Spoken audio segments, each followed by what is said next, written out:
Hello, my name is Rudy, Master Technician here at Modesti's Car Care Center. Today we're going to be discussing how to check your engine oil.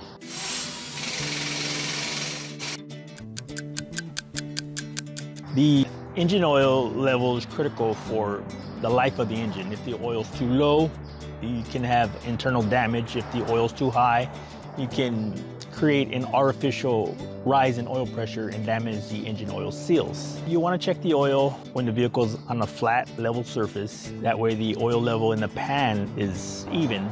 And you want to check the oil when the vehicle is cold. That way any residual oil that may have been splashing around during the engine running has settled and the oil is also level in the pan. Begin by locating the dipstick under your hood.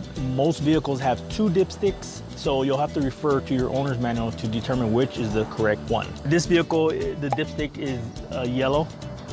Begin by pulling out the dipstick and wiping it off.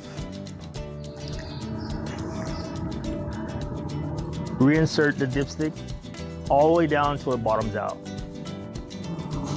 Then you pull it out and you look for the marks. Now, every vehicle has a different amount of marks on it. Some are dots, some are the letter H and the letter L. This particular dipstick, it doesn't have either, it just has a indentation on the dipstick. The indentation is considered the high mark. Ideally, you want the oil level as close to the high mark as possible. Let's check that again. You can pull the dipstick in and out maybe 2 or 3 times just to get an accurate as possible reading.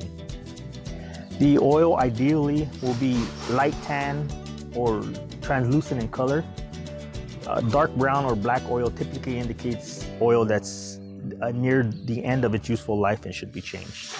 If the oil is low, you'll have to determine what the proper amount of oil is for your vehicle. And you also need to know what type of oil goes in your vehicle, as there's a variety of oil weights and sizes. All that information can be found in the owner's manual. So this has been a simple presentation on checking your oil. Every car owner should know how to check their oil. This is Rudy at Modesti's Car Care Center, signing off. Thank you for watching. I don't know. I didn't think about closing it. I never thought about how I was gonna close it. So now I'm totally flummoxed.